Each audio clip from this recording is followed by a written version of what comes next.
Good afternoon to you. 306 here, News Talk 105.9 WMAL, where we're making sense of the news. Coming up, White House correspondent for One America News, Monica Paige, joins us this hour. We'll talk to her about her experience today at the White House, the lengths to which they are going to keep the press from seeing Joe Biden's legs in action.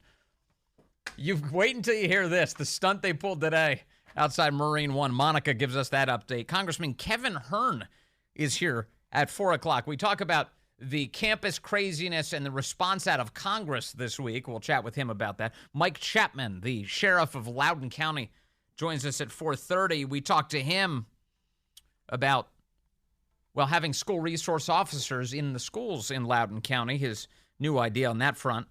And at 5 o'clock, Colin Amott joins us from the Heritage Foundation as we talk about the election. What is happening and how is Joe Biden using the power of the presidency to tilt the election in his favor? Those details ahead. You can join us at 888-630-9625, 888-630-WMAL. You know, I didn't ever think I'd be able to say this, but Joe Biden really is bringing the country together. In fact, listen, University of Alabama.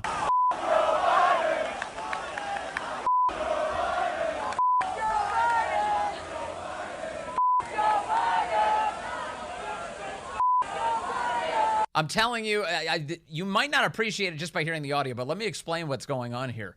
This is a split screen. These are two different crowds all yelling F Joe Biden all at the same time, or at least a call and response between each other. On one side, you have people waving Palestinian flags, yelling F Joe Biden. On the other side, you have people waving Israeli and American flags, yelling F Joe Biden. So Joe has successfully at least unified the crowd here on that issue. They all hate him. They all think he's a disaster as president of the United States, and all of them would be correct in that assessment. He has been a disaster. In fact, he's kept his head so very low during all of this, refusing to say anything publicly about all of the chaos that the left has stimulated and the government has funded with your tax dollars. And today, finally, under pressure from a couple of questions, I guess, from reporters. Where's the president? How come he's not talking about any of this? The whole country is captivated by what the hell's happening on these campuses. Joe Biden hasn't said a word about it. And in fact, yesterday, here's one of the reporters saying, where's Biden? Here at home, there's been some dramatic images really across the country over the last 24, 48 hours, especially at the Columbia, UCLA last night, University of Madison, Wisconsin. Other campuses. Has the president been monitoring this? And why have we not heard directly from the president about these protests that have taken over institutions of higher learning across the country, the police responses, instances of violence? Why have we not heard directly from the president? So just a couple of things. The president is being kept regularly updated on what's happening. As you just stated, across the country. He is monitoring the situation. He's monitoring the situation. He has just been watching ever so closely what's happening. He's saving up his thoughts. He's going to eventually spill them out. And sure enough, today, Biden, ahead of leaving for a campaign event at the White House, he steps up in the the Roosevelt room, and he has this to say today. Before I head to North Carolina, I wanted to speak for a few moments about what's going on our college campuses here. We've all seen images, and they put to the test two fundamental American principles. Excuse me. Oh boy. The first is the right to free speech, and for people to peacefully assemble and make their voices heard. The second is the rule of law. Both must be upheld. We are not an authoritarian nation where we silence people or squash dissent. The American people are heard. In fact, peaceful protest is in the best tradition of how Americans respond to consequential issues. But neither are we a lawless country. We are a civil society, and order must prevail. So there's Biden saying, yeah, look, you can peacefully assemble. Just do that. Why are you smashing your way into buildings? Don't do that. Throughout our history, we've often faced moments like this because we are a big, diverse, free-thinking, and freedom-loving nation. In moments like this, there are always those who rush in to score political points. But this isn't a moment for politics. It's a moment for clarity. So let me be clear. Peaceful protest in America. Violent protest is not protected. Peaceful protest is. Moronic protest is. It's against the law when violence occurs. Destroying property is not a peaceful protest. It's against the law. Vandalism, trespassing, breaking windows, shutting down campuses. Any words of judgment here about, people calling for the genocide of Jews? Anything like that? Any from the river to the sea stuff? Nothing whatsoever saying that you're all part of Hamas. We're all Hamas, people are screaming. Forcing the cancellation of classes and graduations. None of this is a peaceful protest. Threatening people, intimidating people, instilling fear in people is not a peaceful protest. It's against the law. Dissent is essential to democracy, but dissent must never lead to disorder or to denying the rights of others so students can finish the semester and their college education. All right. No condemnation or anything there. He does get around to saying that anti-Semitism is wrong, which it's like a normal person would think that. Look, it's basically a matter of fairness. It's a matter of what's right. There's the right to protest, but not the right to cause chaos. People have the right to get an education, the right to get a degree, the right to walk across the campus safely without... I do like how he's pretending this is not the entire strategy of the left. They're constantly causing chaos. Chaos is the way they operate. What does our border look like right now? Chaos. Chaos. And you don't have the right to do that, Biden says. Of course, that's exactly what he's doing. Violent crime is out of control in the United States. Fewer and fewer people are even reporting it to authorities because they know nothing's going to be done. In fact, all of the people, the rioters we're seeing at all these college campuses, they keep being released right away, and they all know they're going to be released right away. They've been bragging about it to reporters. What are you going to do if you're arrested? I'll just be back here later. That's what happened at UCLA today. There was all this attention paid on what's going on at UCLA. I'll get to that. I'll try and get to a lot of this great audio for you. They clear an encampment out at UCLA. They're already back. There's already people back on, I guess, the quad or whatever you call the space there. Once again, reassembling their tents and their encampments. It's a disgusting mess, by the way. It's just a total mess there. I love that these lefties, they pretend like they care about the environment. It is disgusting. It is totally third world. What is the phrase that Trump was once accused of using? You can't say that. S-hole countries. The left is doing that. Here, UCLA. I get the impression that's like normally, or at least used to be, a pretty campus. Not now. Not after what the left is doing to it. Portland State. You see the images out of Portland State? It's a mess. It is trashed. And in some sense, you think it couldn't happen to better institutions. They laid the groundwork for this. They've been breathing life into this stupidity for so long. And now they're just reaping what they've been sowing. But here's Biden today saying anti-Semitism's wrong, everybody. Fear of being attacked. But let's be clear about this as well. There should be no place on any campus, no place in America for anti-Semitism or threats of violence against Jewish students. There is no place for hate speech or violence of any kind, whether it's anti-Semitism, Islamophobia, or discrimination against Arab Americans. What about MAGA-phobia? Is there a place for that? Is that allowed? At the Biden White House, it's definitely allowed. That's their whole thing. They will sick the entire FBI on you if you're a MAGA guy. They're MAGA-phobic. Palestinian Americans. It's simply wrong. There's no place for racism. Also, what about Christian phobia, the anti-Christian bigotry, anti-religious bigotry broadly from this administration? What was that whole shift they did last week with Title IX in the education department, where they said they took away rights from women? That's misogynistic too. There's no space for this kind of hatred, says the hateful guy. In America, it's all wrong. It's un-American. I understand people have strong feelings and deep convictions.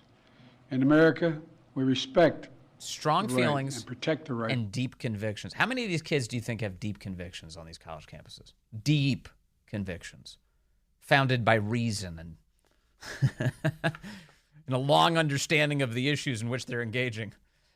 No, they have shallow convictions. These are not deep convictions. They have no idea what they're talking about. From the river to the sea. What river? Well, that's not important. What's C? That's in the area. What are you talking about? Well, I don't want to talk to you. Well, you have to know something about this thing that you're getting all hot and bothered over. For them to express that. But it doesn't mean anything goes. It needs to be done without violence, without destruction, without hate. This is the mostly peaceful party we're talking about. They smash their way through small businesses. They kill people like David Dorn in the street. They burn American cities, billions of dollars in damage. Their media partners will make excuses for it as the cities burn behind them. And Biden now chiding everyone about hatefulness and bigotry. We got to be on guard for that. We need order, he says. He also claims he's going to defend free speech. He's a big free speech guy, the guy whose administration partners with the big tech companies to censor you. Make no mistake. As president, I will always defend free speech. And I will always be just as strong in standing up for the rule of law. Total scam. That's my responsibility to you, the American people. What is even happening in our country right now? You know what the FBI's single biggest investigation has been? January 6, 2021. You think he's standing up for the rule of law? He's trying to imprison his political opponent as we speak. My obligation to the Constitution. Thank you very much. Thank you very, very much. Donald Trump, former, perhaps future president, based on the polling, this afternoon outside the courthouse had some comments on all of this craziness going on campuses across the country. I will comment just quickly on the colleges and universities. It's a shame. I'm so proud of the New York's finest. They're great people, too. I know so many of them. They're incredible. They did a job at Columbia. One of the reasons, obviously he should compliment them for their effort to get rid of the commies, but you do have Trump, I think, has a good relationship with the NYPD. These guys are there every day at the courthouse, and we keep hearing these little stories that they're there protecting him. They're there kind of giving him attaboys, that there's a good relationship, positive relationship going on there, and I think he's deeply appreciative of that. A long-developed one over some amount of time, but there's Trump giving a nod, a hat tip to the NYPD today. And likewise in Los Angeles, they did a really good job at UCLA. It was very much embedded. And just so you understand, this is the radical left. This is a movement from the left, not from the right. The right is not your problem, despite what law enforcement likes to say. The FBI director said that he worries about the right. No, don't worry about the right. The right's fine. Worry about the left, because this is a movement from the left. These are radical left lunatics. And they got to be stopped now, because it's going to go on, and it's going to get worse and worse. And, they take over countries, okay? And we're not letting them take over the USA. We're not letting the radical left morons take over this country. Yeah, the UCLA encampment, to Trump's point, was cleared out earlier today, and then now everyone's going back, apparently. Here's a Good Day LA, one of the local broadcast affiliates, pointing out, everyone's allowed to return or something? Well, Melvin, interestingly enough, we interviewed a young lady. She said she's a UCLA senior, and as she was being arrested, taken away, and she told us the encampment may have been taken down, but this was certainly not over. And proof of that is, take a look behind me. What we're starting to see is that people that were part of this encampment have begun returning. Now, the first thing they did was put up the Palestinian flag, which is blowing in the wind right there. Now, they're going around, a lot of them looking for their personal belongings. We see one man, he's getting all those helmets that we saw protesters wearing earlier. He's put them in a pile in another place. Some other young men were here. They found their sleeping bag. They took their personal belongings. But the first thing they yelled when they came back is, "This is not over." And it appears to not be over. It appears to not be over. Trump was just saying, you got to nip this thing in the bud. The left is not doing that. And in fact, they're often telling the cops to stand back and not enforce the law here. Again, it's not about speech. You're allowed to be an idiot. You can say whatever you want. It's America. But you can't smash your way into a building and occupy it. You can't keep breaking the law. That part, well, it's obvious. There's supposed to be consequences. I got to say, my favorite video of the day, though, is what's going on at Portland State University as the cops are surrounding a campus building there to clear everybody out. And some of these commies are just trying to escape before the cops get a hold of them. So they dress up in their bicycle helmets and their scuba goggles. They have the most ridiculous outfits. This is like the stuff like when you're a little kid, right? And you and your brothers want to dress up and pretend you're superheroes or something. You just put all the various sports equipment on and run around in the yard. That's what these guys look like. They're all over the age of 18, dressed like 6-year-olds. And they cut up a trash can. They cut up a big, what is it, a 40-gallon trash can? Like a big, plastic trash can. They cut it up into pieces. And it turned all of the pieces into little shields. They're adorable little shields. And they should make bow and arrow out of, just get some sticks off a tree and get a little string and make a bow and arrow. It's going to be awesome. So they make these shields, and they got their bicycle helmets on. They got their scuba goggles on. And they weigh, these guys weigh 100 pounds soaking wet, all of them. And like 3 or 4 of them go running towards a police line, like they're gonna hit the gap, and they're gonna escape. And it is hilarious. It is just the funniest thing ever, because one of these guys runs headlong into the cop, like he's gonna barrel him over or something, and the cop barely takes one hand, just knocks him over. It's like there's nothing. It's just one of the funniest things ever. If you want to see what I'm talking about, it's up on my Twitter account today, Vince Coglianese on X, as these idiots run into the police. And then, so on top of everything else, not only is this moron running into a cop and falling on his butt, but now they can pop him for assaulting a police officer. As weak as the assault is, he ran into the cop like a complete moron. So this is the quality of the opposition, just so you know. Oh, and they have COVID masks on. I left out the most important feature of their uniform, the COVID masks. Mike's in Fairfax on line 1. Mike, good afternoon. You're on the Vince Coglianese Show. Good afternoon, Vince. How are you, sir? I'm doing well, Mike. What's on your mind? I just wanted to comment on the fine boys at UNC Chapel Hill, if I may. Yes, please. For those of you who don't know, which I'm sure everybody should know by now, they protected the American flag from being replaced by the Palestinian flag. They are members of the Pi Kappa Phi fraternity, of which I am a brother, and I have been since 1987, where I helped found our chapter at George Mason University, in fact. I and thousands of others are incredibly proud of this simple act of respect, this simple act by young men. Yeah. Perhaps they were infected with toxic masculinity. Uh-huh. Which came in handy. Yes, it did. GoFundMe page that's approaching $450,000. I know they're on their way to $500,000 right now. You're totally right. And I chipped in a little bit yesterday myself. And there's so many people donating to, as it says on the fundraiser, to throw these guys a rager. They're on their way to an epic party now. See what happens when you do something good. It'll road trip. Yeah, it'll pay off. Mike, thank you very much. Yeah, people, what a breath of fresh air. A couple of American men just standing there protecting the American flag. It's a start. More of that, please. Well, good afternoon to you. It is 3:35 here at News Talk 105.9 WMAL, where we're making sense of the news. Coming up, Congressman Kevin Hern joins us at 4 o'clock. At 4:30, Loudoun County Sheriff Mike Chapman is on the big show. And then at 5 o'clock, Colin Amott from Heritage Foundation. We talk about how the Biden administration is meddling in this year's election. An update on that story. You can join us at 888-630-9625, 888-630-WMAL. The White House is going to cartoonish new lengths to conceal just how old Joe Biden is.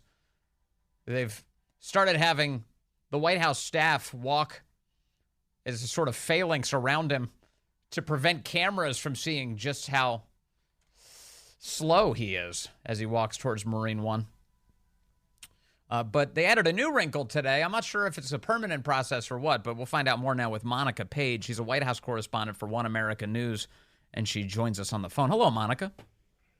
Hi, Vince. Thank you so much for having me. Great to have you on the program. So tell us, what, the normal method for the President of the United States to move to and from the helicopter, Marine One, what is that like for the reporters who are there?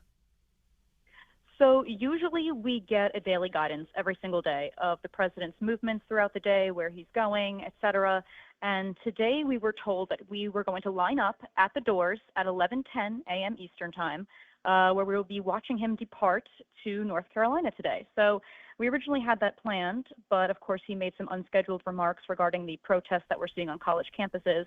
So of course the departure was moved and delayed a little bit, but we were lined up. We were waiting for about 10 minutes outside. I can't give you a specific time range, probably around noonish.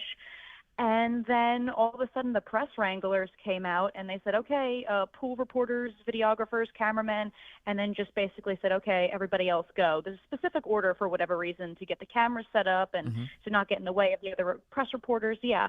So as soon as we went through the doors, we were immediately on the South Lawn. We passed the Rose Garden, we get to the South Lawn, and I see Joe Biden boarding Marine One. He's already halfway up the stairs. And everyone's looking at each other like, wait a second, did we miss something here? What is going on? And the rest of the aides and staffers were already boarding Marine One as well. I guess, this is the new tactic now, which is the president leaves with his aides and staffers so that either he doesn't take questions or it makes him look more vigorous when he's walking with a group of people.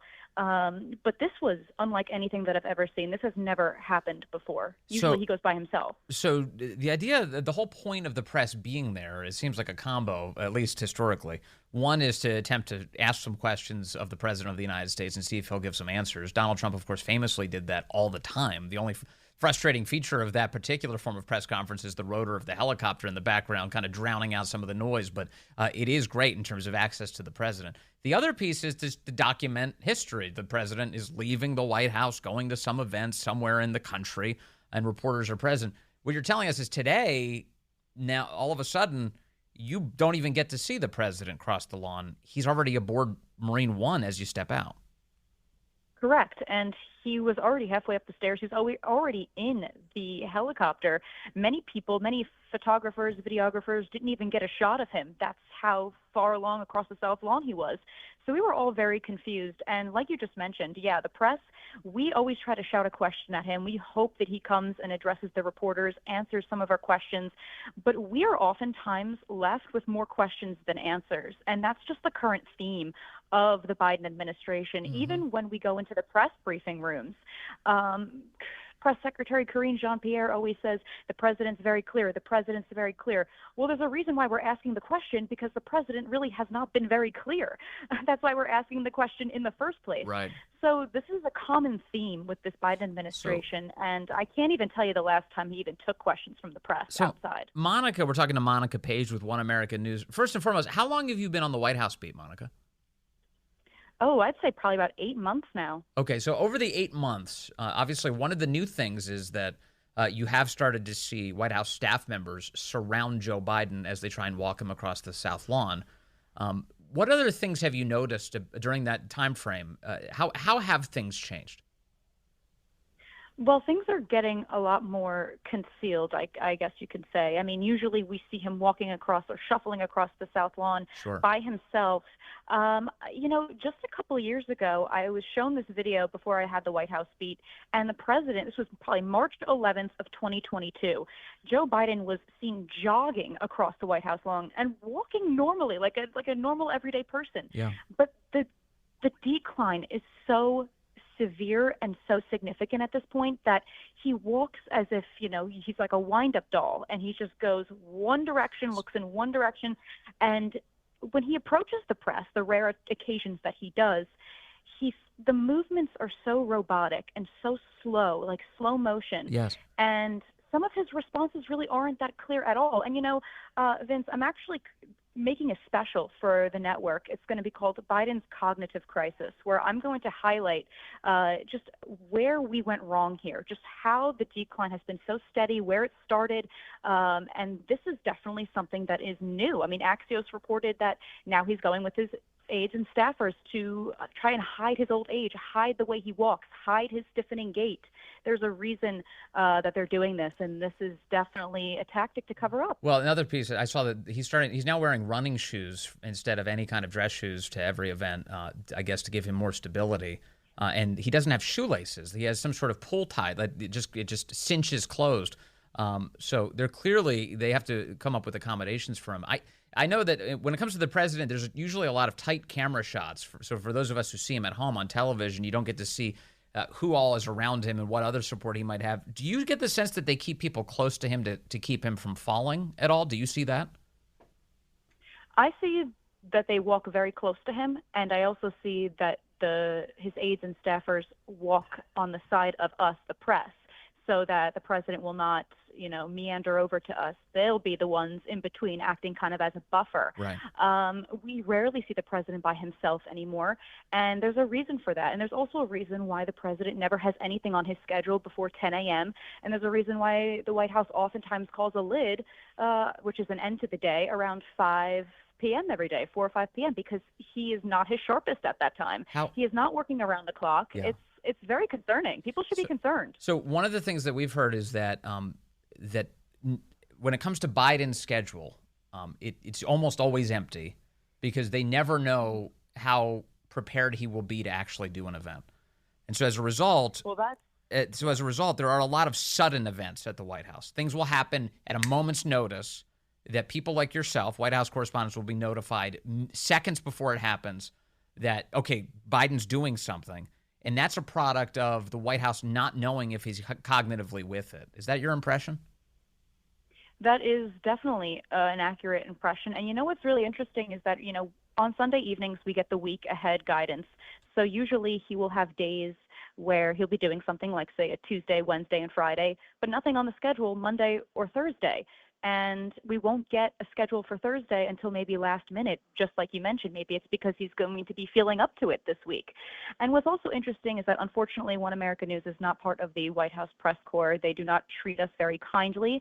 So usually the White House Press Association gets this guidance ahead of time, or they get notifications about the president or the administration way before we do. We are usually left in the dark regarding anything that the president is up to, or we'll just find out last minute, even later than everybody else. So it's a very interesting dynamic as far as how outlets like ours are treated, and also just how the White House is operating in general under the Biden administration. A lot of his staffers are not really jazzed about another Biden presidency. They don't think he can handle it because of what's going on right now. And honestly, like I mentioned, people should be concerned. It's not an age thing. It's a mental competency thing. Monica Paige, again, White House correspondent over at One America News. What about your fellow colleagues in the White House press corps who are in that Brady press briefing room several times a week?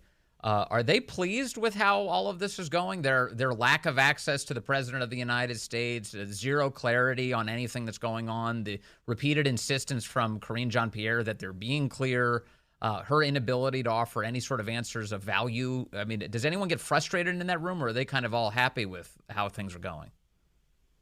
Well, that's a great question, Vince, and I can tell you with full confidence that people do get very frustrated, and it's quite amusing seeing the mainstream media get so frustrated amongst themselves. They get angry at not only the lack of information that comes from Karinge Jean-Pierre's responses, but they also get a little upset over the fact that the press briefings never start on time. They usually start an hour late. So everyone, if you have something going on that day, you better block out a couple hours of your time just so you can attend a press briefing. And, you hear sometimes the back and forth between Karinge Jean-Pierre and some of the other reporters. It's frustrating. And today on Marine One, Karinge Jean-Pierre gave a press briefing, and, one of the reporters said the exact same thing that I said. We're asking these questions because the president has not been clear on pretty much anything. We don't really understand what he's trying to say half the time. But then also the context of what he's saying doesn't make any sense either. Yeah. Yeah. Let me ask you about the specifics today. Biden gives this unusual address today. And it's unusual because he hasn't said anything publicly about all of the left-wing campus protests going on across the country, the occupations, the smashing their way into buildings, the flying of the Palestinian flag, displacing the American flag, all of this. He's kept his head down. The only thing we've really gotten out of the White House up until today was a series of written statements that barely received any attention anywhere. What is happening at the White House? What do you make of Biden's decision today to finally say anything? To be honest with you, I really don't think it's genuine at all. I feel like it was just a lot of mixed messaging. There was not a strong or firm stance on anything. You can tell it's scripted when he says, "Let me be clear," and "look." Like, those are the keyword terms or buzzwords that that this is pre-written for him. He he goes around with his speechwriter basically every time he travels. And it's a shame because this is a little too late. You know, President Trump gave a firm stance in recent days, and he actually called on President Biden to say something. You were the leader of the free world. You need to say something. And this is a little too late. And just to give a short 3-minute speech on what's happening, this is not only attack on Israel and the Jewish people. This is an attack on our nation. This is an attack on American values. And this is a war on the West. It's very clear. It's clear as day. And the president made this about the First Amendment. He made this about free speech. He didn't make this about terrorism or calling this out for what it is. And I think that speaks volumes. All right. Yeah, I think you're right. Monica Paige, White House correspondent, One America News, with a front row seat to all the chaos. Thank you very much, Monica. Good to talk to you today. Thank you so much, Vince. And also, I encourage all our viewers and listeners to enjoy One America News by downloading our app. You can stream us anywhere from any device. We definitely love our viewers, and we encourage everyone to follow us. Amen. Right after they get to that WMAL app. Thank you very much, Monica. All right, let's see. I've got some more information out of the White House for you. I'll share with you in just a minute. But Joe Biden's constantly stepping in it, which is it's both unfortunate and hilarious. There was a Bloomberg report this week that Biden insulted Japan, the country. He called them xenophobic because they only let Japanese people live there. U.S. President Joe Biden included allied Japan along with rivals China and Russia in a list of countries he called xenophobic in a speech at a campaign fundraising event in Washington. Biden reiterated remarks he made last month linking China's economic woes to its unwillingness to accept immigration. He's mocking countries for having borders. Isn't that fun? This time he added Russia, but also longstanding ally Japan, whose Prime Minister Fumio Kishida was just welcomed for a summit and state dinner in Washington 3 weeks ago. Quote, one of the reasons our economy is growing is because of you and many others. Why? Because we welcome immigrants, Biden told Asian American and Pacific Islander donors on Wednesday. Quote, the reason, think about it. Why is China stalling so bad economically? Why is Japan having trouble? Why is Russia? Why is anyone? Because they're xenophobic. They don't want immigrants, he says. So he attacks Japan, our ally, as xenophobic for having borders and being Japanese. Today, a response to this, Karinge Jean-Pierre tries to clean things up, and as always, this never goes well. The president said today... Wait, excuse me. Here it is. The word xenophobic. The word xenophobic is a very pejorative and negative word, particularly to use against an ally. Is that what he meant? Look, the president was very clear. Very clear. And I think... He wasn't very clear. I mean, that's why we're asking you. Well, look, here's what I'm saying. He was talking about who we are as a country, right? He was talking about... And I think he was talking about Japan, who they are as a country. The importance about it being in a country of immigrants, especially as you see the attacks that we have seen very recently in the last couple of years on those attacks. It really is a sign, by the way, of the left's absurd use of language, that everything is hyperbole with these idiots. They will go to the first, you're a racist, you're a xenophobe, you're a bigot. So it just becomes a part of all of their language. So even Biden in his octogenarian years is wielding the phrase xenophobic against Japan for being a country for Japanese people. On immigrants in particular. And so it is important for us to remember that we are a country of immigrants. I'm explaining what he was talking about and how he was, what he was focusing on in those comments. Country of immigrants, it makes us stronger. It is important to be very clear about that. And the president's always going to be really clear on speaking to issues that matter to the American people. He wasn't very clear. That's why we're asking you, the reporter says. So that's fun. That's fun. Remember how, they were always talking about Trump. Trump's destroying our alliances, our relationships. You have Biden out there calling Japan racist. What a bunch of racists. They have borders and they have a coherent immigration policy. They jerks. They should try what we do. Complete chaos all the time. A collapsing country. They should be more like us. The president's been very clear. Coming up, Congressman Kevin Hern will be with us moments from now. We're going to talk about all this left-wing commie campus craziness, the way Congress is responding this week. And then we'll have Loudoun County Sheriff Mike Chapman joining us as we talk about protecting the kids in schools and having healthy relationships with the cops. That would be nice.